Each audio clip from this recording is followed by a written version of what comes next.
My darlings, I see you, all of you, 12 signs, and a month in which almost every astrologer on this platform is going to tell you the same thing about your money, and I think they are going to be pointing at the wrong date. Let me begin by saying plainly what I am not going to do, because on this subject it matters more than on any other. I am not going to tell you a windfall is coming.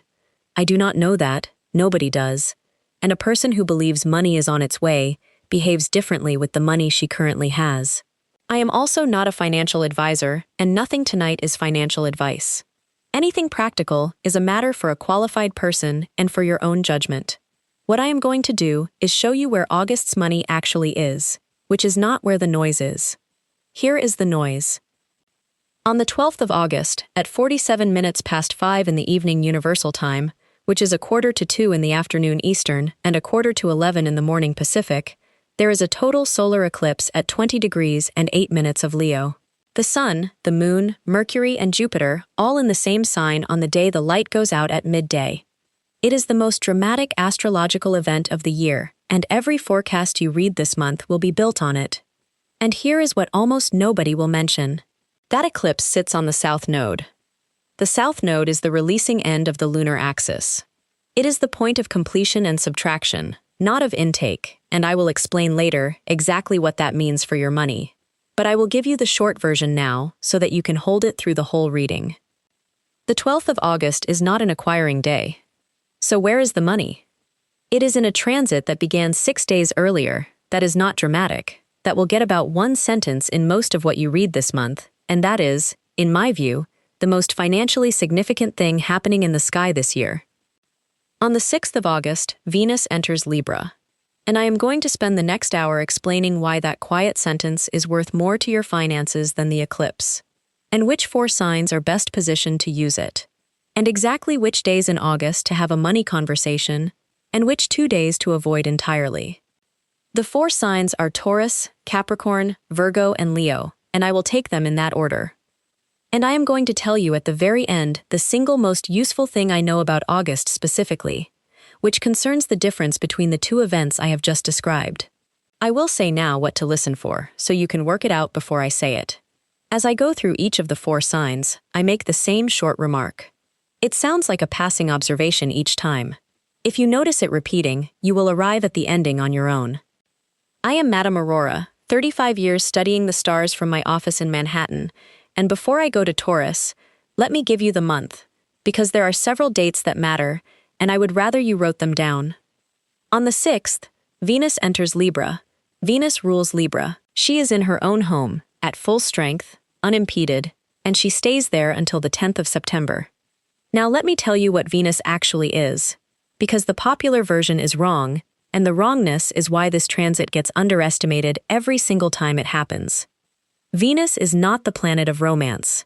She is the planet of value, of what things are worth, what they cost, and whether those 2 match. She governs money and beauty and love for the same reason, which is that all 3 are matters of valuation. And Libra is the sign of agreement, of the meeting of 2 parties, of negotiation, of the arrangement arrived at between people. So Venus in Libra, at full dignity, for 5 weeks, is the single best negotiating condition in the astrological year. Not luck, not windfall, conditions. For 35 days, the sky is unusually favorable to the process by which 2 people arrive at a number. My darlings, that is where August's money is. And let me say one more thing about Venus before I move on, because there is a second half to what she governs, and it is the half that decides whether anybody uses a window like this one. Venus rules money, and she also rules self-worth, and those are not 2 subjects that happen to be related. In astrology, they occupy the same territory, because what you will ask for is a function of what you privately believe you are owed. Which means a strong Venus does not simply improve the conditions on the other side of the table. It improves the figure you are willing to say out loud, which is very often the actual constraint. A great many of you have been in favorable conditions before and did not notice, because the limiting factor was never the other person's willingness. It was that the number in your own head was set some years ago, quietly, by circumstances that have since changed, and nobody revises it because nobody ever looks at it directly. August is a good month for looking at it directly. The rest of the month, briefly. Around the 9th, Mercury joins the Sun in Leo. On the 11th, Mars enters Cancer, where it is not comfortable. Mars in Cancer does not pursue, it protects, which changes the character of financial motivation for the rest of the month from acquiring toward defending. On the 12th, the eclipse. The new moon. 4 bodies in Leo, on the south node. On the 15th, Mercury conjoins Jupiter at 10 degrees of Leo. That is the message aspect of the month, and for several signs it carries a number. On the 17th, 2 things at once, and this is the day I would most like you to mark. Venus in Libra sextiles Jupiter in Leo, which is lovely, and Mars in Cancer squares Neptune, which is the foggiest aspect in August, and which specifically impairs judgment about effort, cost, and what things are worth. My darlings, do not sign anything on the 17th. I will say that again later.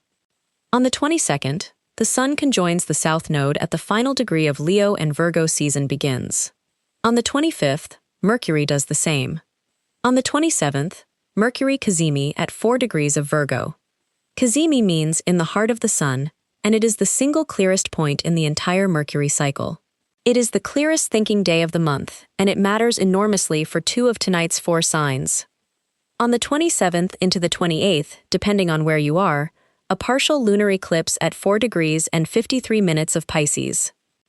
And on the 31st, Jupiter at 13 degrees of Leo trines Saturn, retrograde, at 13 degrees of Aries. Expansion in agreement with structure, on the final day of the month. The 6th, the 11th, the 12th, the 15th, the 17th, the 22nd, the 27th, the 28th, the 31st. And before I go to the signs, let me say 2 things about how eclipses actually behave, because a great deal of nonsense is spoken about them, and it matters for money more than for anything else. The first, an eclipse is not a day. It opens a corridor and the effects unfold over roughly 6 months as later transits cross the same degree. So if the 12th passes without incident for you, that does not mean you were skipped. And equally, if something arrives that day, it is very often the beginning of a process rather than a conclusion. Do not treat the 12th as a deadline for anything. And the second, eclipses are personal by degree. This one perfects at 20 degrees of Leo, which means anybody with a planet or an angle between roughly 15 and 25 degrees of the fixed signs, Leo, Aquarius, Taurus, and Scorpio, receives it far more directly than anybody else. If you know your chart, look there. If you do not, the sun sign guidance tonight is a reasonable approximation. Now let us begin. Let us go to Taurus. My darling Taurus, your ruler has come home. That is the first thing, and it is the largest thing, and almost nobody will tell you, because it is not an event, it is a condition. Venus rules your sign, and from the 6th of August until the 10th of September, she is in Libra, which is her own other home, at full dignity, operating at her maximum capacity for 5 weeks. When your ruling planet is strong, you are strong. That is not a metaphor, and it is one of the oldest principles in the practice. Your judgment about value, which is your finest faculty and the reason people bring you decisions, is running at full strength for the whole of August, and she is in your 6th house. The 6th house is daily work, routine, service, and the ordinary business of how you spend your days, which means that for you specifically, this Venus is not about romance, and it is not about a windfall. It is about the money that comes from the work you already do. So here is your August in 1 sentence. The conditions for improving the terms of your existing work are the best they have been in a year, and they last 5 weeks, and they are not going to announce themselves. For some of you, that is a rate. For some, it is hours, which your sign consistently undervalues as a financial matter, and which is money in exactly the same way a rate is. For some, it is a working arrangement that has been slightly wrong for 2 years, and that is unusually adjustable in August. And for some of you, it is that somebody at work who has been difficult becomes, for about 5 weeks, considerably easier to reach agreement with. That is Venus in Libra doing precisely what she does, and your sign will assume they have changed. They have not. The conditions have. Now the eclipse. On the 12th, at 20 degrees of Leo, it falls in your 4th house of home, property, family, and foundation. And I want to be careful here, because your sign is fixed, and the eclipse is at 20 degrees of a fixed sign, which means Taurus is among the most directly affected signs in the zodiac this month, whether or not anybody tells you so. If you were born around the 10th to the 15th of May, this one is close to exact on your sun. A fourth house eclipse is a property and household event more often than not.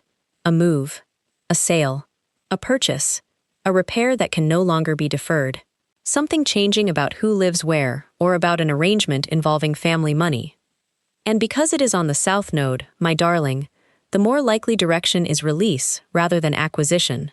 Something goes. That may be a property, or a burden attached to one, or a financial obligation to a family member that ends. Your sign will experience that as loss even where it is favorable, because your sign experiences all subtraction as loss, and I would ask you to wait about 6 weeks before assessing it. The rest of your month. Mars in your third house from the 11th makes negotiation more forceful and slightly more argumentative, and I would use it carefully.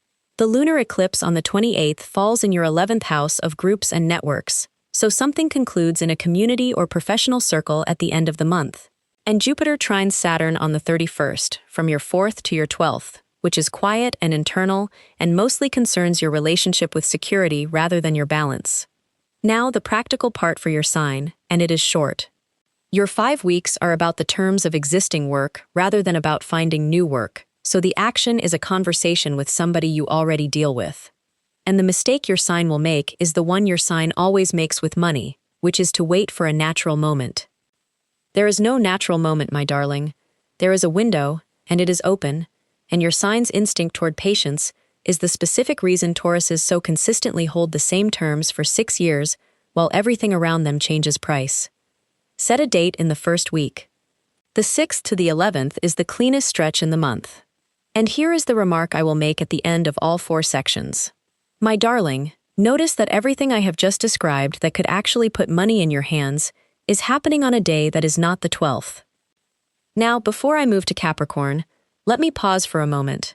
If what I have said about Taurus is landing, tap that little like button below this video. It is a small gesture, and it does something real, which is tell YouTube to carry this to somebody who is about to spend August watching the wrong date. And if you are not yet subscribed, this is the moment, because the next sign has the single most financially loaded eclipse placement in the zodiac this month. Now let me speak to Capricorn. My darling Capricorn, of all 12 signs, you have the most financially significant eclipse placement in August, and I do not think anybody else is going to tell you. The eclipse on the 12th, at 20 degrees of Leo, falls in your 8th house. The 8th house is other people's money. It is joint finances, shared resources, debt, credit, tax, inheritance, insurance, investment, and everything financial that involves a second party. It is not the house of what you earn, which is the second. It is the house of what is held between you and somebody else. And an eclipse there is, in my experience, the single most consequential financial transit available in astrology, because the 8th house is where the large amounts live. A person's second house moves in increments. Their 8th house moves in steps. So what does it look like for you? For some of you, it concerns a joint arrangement, a mortgage, a shared account, a business partnership, a financial entanglement with a family member. Something in that structure changes in August, and because the eclipse is on the south node, my darling, the direction is more likely to be ending than beginning. A debt cleared, an arrangement dissolved, a liability that finally comes off. For some, it concerns something owed, in either direction. Money owed to you that resolves, or an obligation of yours that concludes. For some, it is an inheritance matter, or an insurance matter, or something involving a settlement or an estate. The 8th house governs all of it, and eclipses there very frequently bring these to a head. And for some of you, it is a financial disentanglement from a person. That is the most common 8th house eclipse of all, and it is rarely comfortable, and it is very often correct.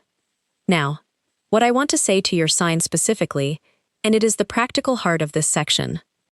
Read the paperwork.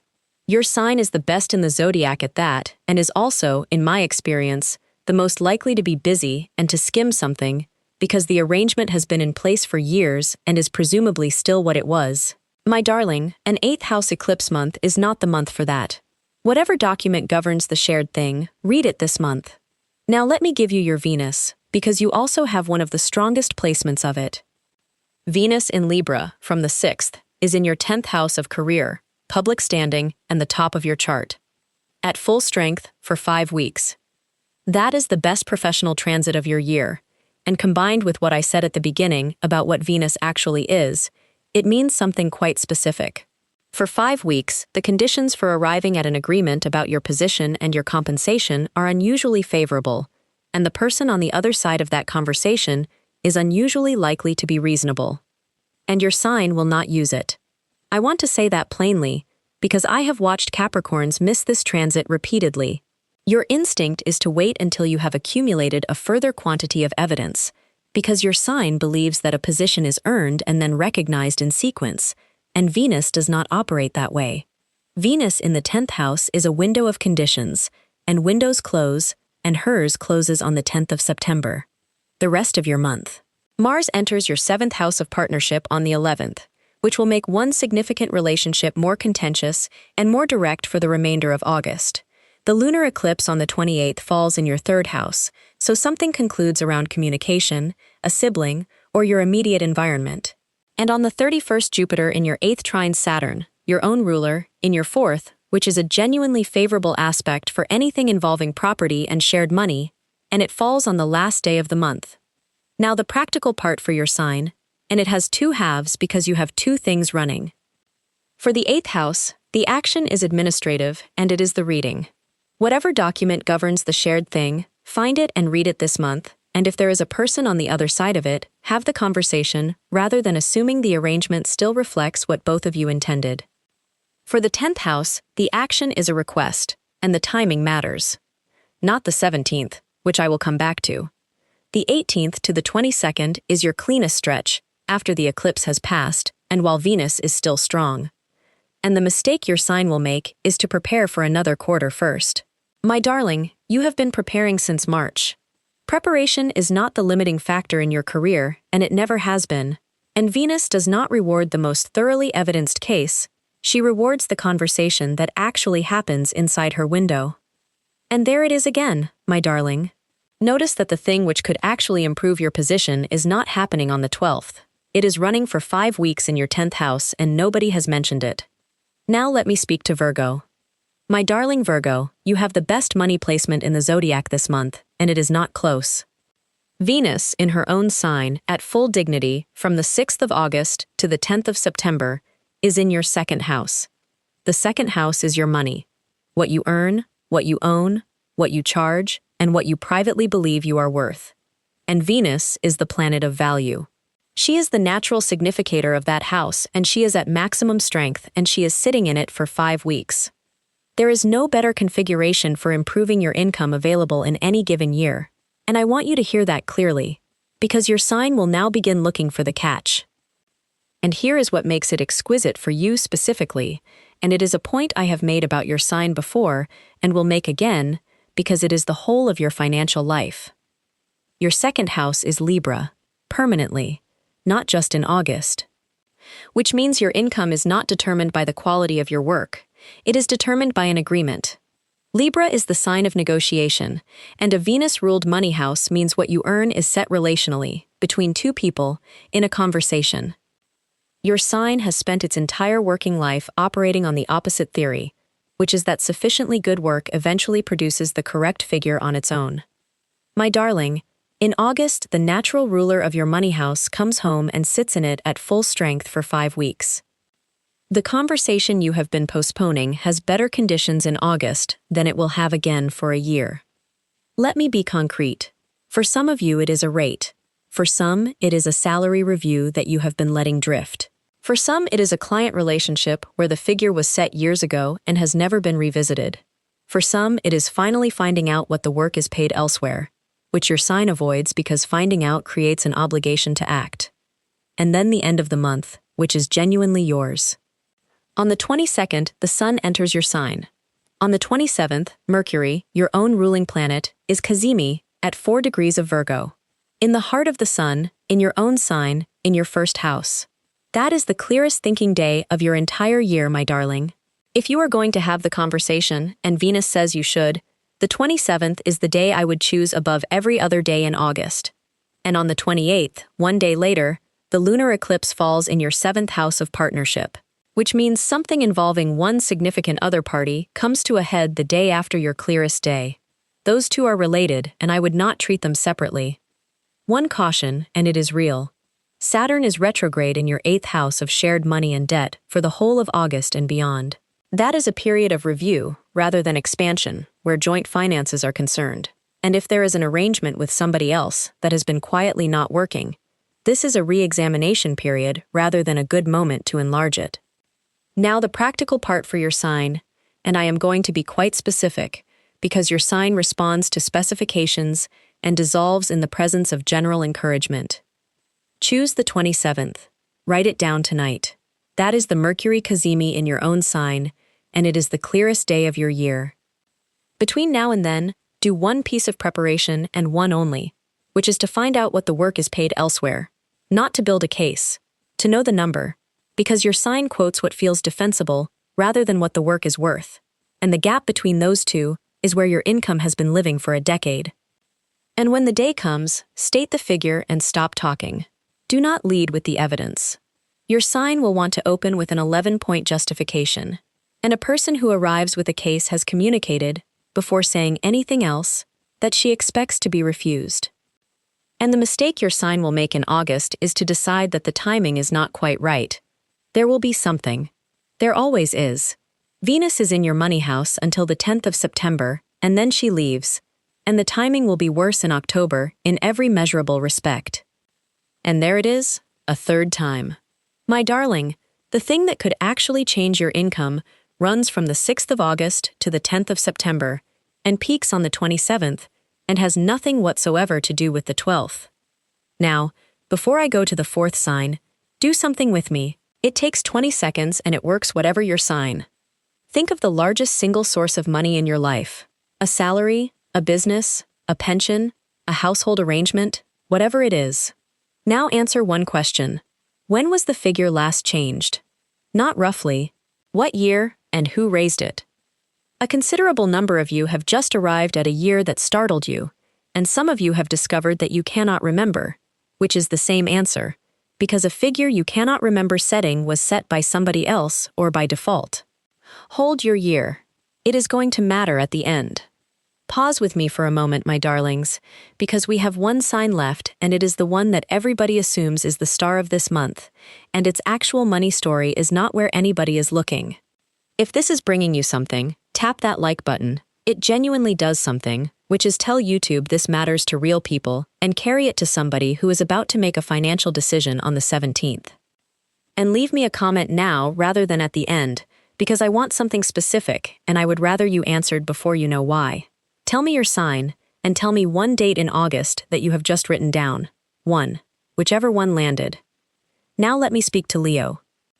My darling Leo, the eclipse is in your 1st house and it is happening to you personally, and I have spoken about that elsewhere at length, and it is not your money story. I want to be very direct about this because your sign will resist it. The 12th of August is enormous for you.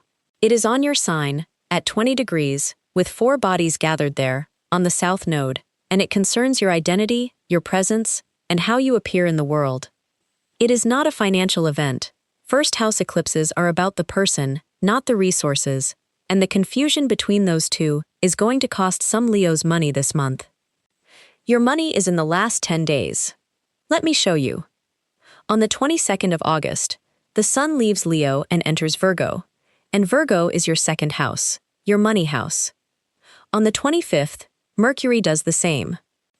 And on the 27th, Mercury is Cazimi at 4 degrees of Virgo, in the heart of the Sun, in your 2nd house of income. My darling, that is your financial day of the month and possibly of the season, not the 12th. The 27th, when the planet of arrangement and detail sits at the exact center of the Sun's rays in your house of money. And this fits your chart permanently, not just this month. Your 2nd house is Virgo, which means your money has always been governed by Mercury and has always required the unglamorous things. Detail, administration, terms, the correct arrangement, the paperwork. Your income does not improve through radiance. It improves through the parts of the process your sign finds tedious. So the last 10 days of August are, for you, the period in which the tedious things are unusually rewarding. For some of you, that is a genuine afternoon with the paperwork. Reviewing what is going out, what is unbilled, what has been renewing quietly for 3 years. For some, it is terms agreed before work rather than after, once, deliberately. For some, it is an invoice that has not been sent, and I would be surprised if there is not at least one. And for some, it is a rate that was set warmly, at the start of a friendly arrangement, and has never been revisited because revisiting it would introduce a transactional note into something pleasant. And then the 28th, which is the other half of your money month. The lunar eclipse at 4 degrees of Pisces falls in your 8th house. Shared resources, joint finances, debt, and what is held between you and one other person. That is a culmination rather than a beginning, because it is a full moon, and it lands one day after your clearest financial thinking day. Something involving money held with somebody else comes to a head at the very end of August, and it will be more private than anything else that happens to you this month. One further note. Venus, from the 6th, is in your 3rd house of communication. Not a money house directly, but it means the words available to you all month are warmer and more persuasive than usual, and if you have a difficult financial conversation to conduct, the language is on your side for 5 weeks. And Mars in your 12th house from the 11th means you will be more tired than the month appears to justify, and I mention it here because tired people make poor financial decisions, and your sign will not factor it in. Now the practical part for your sign. Block an afternoon between the 26th and the 29th. Not an hour, an afternoon, because your sign will not return to this once it has been interrupted. And do the 4 things in order. What is unbilled? What is renewing that you no longer use? What was agreed verbally and never written? And what has not been repriced since it was first set? I am aware that is the least glamorous instruction in any reading I have given this year. It is also, for your chart specifically, worth more per hour than anything else available to you in August, because your money house is Virgo, and Virgo does not respond to magnificence, it responds to attention. And the mistake your sign will make is to spend the month on the 12th. The eclipse is genuinely enormous for you, and it is about who you are, and your sign will be so occupied with it that the last 10 days will arrive and pass while you are still processing the middle of the month. And there it is for the 4th and final time, my darling. Everything I have just described that could actually change your finances happens after the 22nd. Not one item on that list falls on the 12th. Now, my darlings, let me speak to the 8 signs I have not named tonight, because Venus is in her own sign for 5 weeks, and that touches every chart in the zodiac, and I do not believe in a video that addresses a third of you and leaves everybody else outside. For each of you, I will say where Venus is sitting, because that is where August's money conditions actually apply. Aries. Venus is in your 7th house of partnership, directly opposite your sign, which is her strongest relational position in your chart. Anything financial that involves one other party, a partner, a client, a collaborator, has unusually favorable conditions. The eclipse is in your 5th house, so the 12th is about joy and creativity rather than money. Gemini. Venus is in your 5th house of pleasure and creativity, which is genuinely lovely and is not primarily a money placement. Your financial event is the eclipse in your 3rd house on the 12th, which concerns your voice and your words, and the Mercury-Jupiter conjunction on the 15th, which for your sign frequently carries a figure. Cancer. Venus is in your 4th house of home and family, so August's money conditions apply to domestic and property matters. Mars enters your own sign on the 11th, giving you more drive than you have had in 2 years. And the eclipse in your 2nd house on the 12th is on the South Node, my darling, which is a releasing placement in your money house, and which I would read as a subtraction rather than an arrival. Libra. Venus is in your own sign and your own 1st house. That is the most personally favorable Venus transit anybody receives all year, and it belongs to you. For money specifically, it means you are more persuasive, better received, and more able to ask than at any other point in 2026. The eclipse is in your 11th house of community. Scorpio. Venus is in your 12th house, which is quiet and largely private, so August's financial conditions favor behind-the-scenes arrangements rather than public ones. The eclipse in your 10th house of career on the 12th is your significant event, and you are a fixed sign, so it is personal. Sagittarius. Venus is in your 11th house of networks, so money conditions favor anything arriving through a group, a collective, or a professional circle. The eclipse falls in your 9th house, your own natural house. Aquarius. Venus is in your 9th house. And more importantly, the eclipse on the 12th falls in your 7th house of partnership, directly opposite your sign, which makes you, along with Leo, the most personally affected sign this month. Financially, that means whatever changes is happening through one other person rather than through you. Pisces. Venus is in your 8th house of shared resources, which is a genuinely favorable placement for joint finances, debt arrangements, and anything involving another person's money. And the lunar eclipse on the 27th into the 28th is in your own sign, in your 1st house. That is your event this month, not the 12th. Now let me tell you about Constance before I give you the last part, because the principle will land better with a shape attached. Constance was a Virgo client of mine who came to me some years ago about something other than money, and money is what the session turned out to be about, which happens more often than you would think.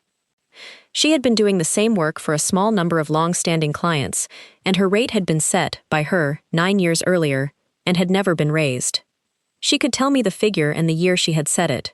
She was entirely aware of the situation.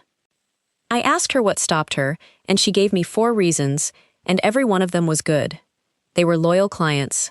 They had stayed with her through a difficult period.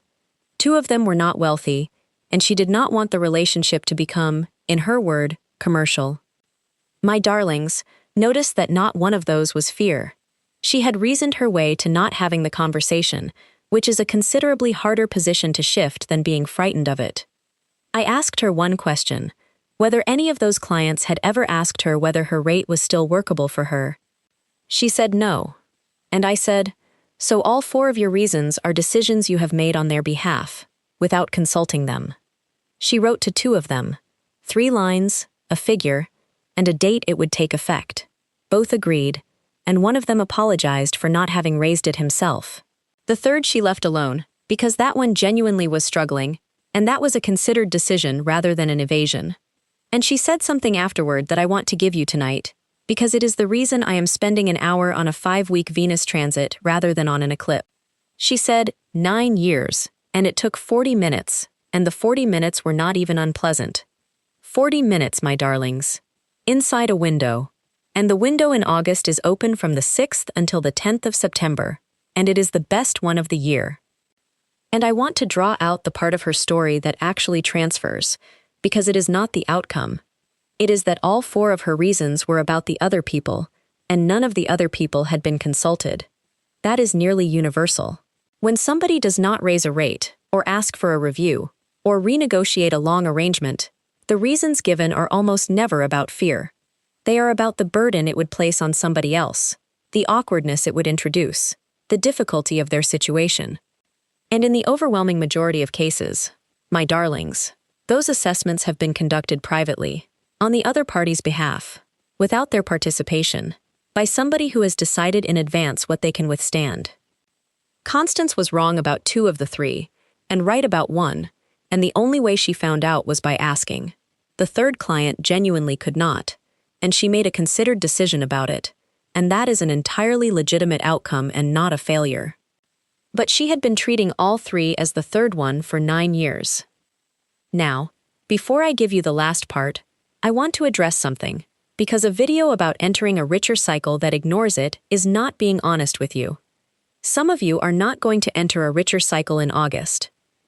For some of you, the money is genuinely not there, and a 5-week window of favorable negotiating conditions is not addressed to somebody who is deciding between 2 bills this month, and I am not going to pretend that a well-timed conversation produces money that does not exist. I want to say 3 things to you and then I will move on, because beyond that this is a matter for qualified people rather than for an astrologer. The first is that the window still applies, and it applies differently. If your situation involves any arrangement with any institution, a payment plan, an arrears agreement, a landlord, a provider, a benefit or an entitlement, those are negotiations, and August's conditions apply to them exactly as they apply to a salary. That is not a smaller version of this reading. For some of you, it is a considerably more consequential version. The second is that entitlements are not claimed at an enormous rate, and the reason is almost never that people do not qualify. It is that finding out requires a phone call, and the phone call requires admitting the situation to a stranger, and the shame is doing more financial damage than the circumstances. If there is an organization whose actual job is to help with your situation, the window applies to contacting them too. And the third is that a hard period lowers what you believe you are worth, as well as what you have, and the two do not recover together. The internal figure lags, sometimes by years. So if you have come through something, my darling, it is worth checking whether the figure you are currently asking for was set during the difficulty. A great many of them were. Now, my darlings, let me give you the thing I have been saving. I made the same remark at the end of all 4 sections tonight. Taurus, it is not happening on the 12th. Capricorn, it is not the 12th. Virgo, it has nothing to do with the 12th. And Leo, not one item on that list falls on the 12th. 4 times, and I told you at the beginning to listen for it. Here it is. The eclipse is not your money event, Venus is. And I want to explain the reasoning properly rather than simply asserting it, because your money deserves better than an assertion. Let me put the two side by side, because once you see them together, the case makes itself. The eclipse lasts 1 day, and its effects are involuntary. It is on the south node, which subtracts. It is dramatic, it is rare, it is genuinely important, and there is nothing you can do with it except receive whatever it removes and wait about 6 weeks to find out what the removal was for. Venus in Libra lasts 35 days. Its effects are entirely voluntary, and nothing happens unless you act. It is undramatic to the point of being boring. It will get 1 line in most forecasts, and it improves the specific mechanism by which money moves between human beings. One of those is an event you are subject to. The other is a set of conditions you can operate inside. My darlings, in 35 years I have watched a great many people organize a month around the dramatic thing and miss the useful one, and it is not because they are foolish. It is because the dramatic thing is easier to talk about and easier to make content about and produces a stronger feeling of significance. A feeling of significance is not money. An eclipse is an event. It happens on a day. It is dramatic. It is the loudest thing in any month it appears in, and it produces outcomes rather than options. Whatever has been half decided in the area it touches gets decided, and you are frequently not consulted. And this particular eclipse sits on the south node, which is the releasing end of the axis. Its function is subtraction. That is not a misfortune, and it is very often a relief, and I have described for each sign what is likely to be released. But my darlings, an event that subtracts is not the event you build a money strategy around. Venus in Libra is not an event. It is a condition, and it runs for 35 days. And conditions are worth more than events to anybody who intends to do something, because an event happens to you, and a condition is something you can act inside. Here is what the condition actually is. For 5 weeks, the planet of value is at full strength in the sign of agreement, which means the process by which 2 people arrive at a number is running unusually well across the whole zodiac. People are more reasonable. Requests are received better. The conversation you have been dreading is, in August, measurably less likely to go the way you have been imagining. That is not a promise about outcomes. It is a description of conditions, in the same way a weather forecast is. And you can decline to go outside in good weather, and a great many people do. So here is the practical version, and it is the most useful thing I will say tonight. If you have a money conversation to have this year, have it in August. And here are the days. The best window is the 6th to the 11th. Venus is fresh in Libra, the eclipse has not yet arrived, and the atmosphere is clean. If you can act in that week, act in that week. The second window is the 18th to the 22nd. The eclipse has passed, the fog of the 17th has cleared, and Venus is still strong. And the third, which is the best of all for Virgo and Leo specifically, is the 26th to the 29th, around the Mercury cazimi on the 27th. That is the clearest thinking of the month, and for 2 of tonight's 4 signs it falls directly in a money house. Now the days to avoid, and there are 2, and I would ask you to actually write them down. The 12th.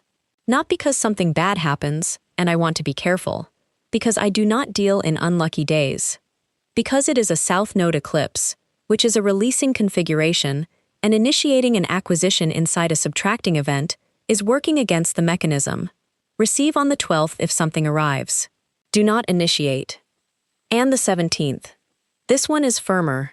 Mars squares Neptune exactly, and that combination specifically distorts judgment about effort, cost, and value. It is the single worst day in August to sign anything, agree a figure, or make an assessment about what something is worth.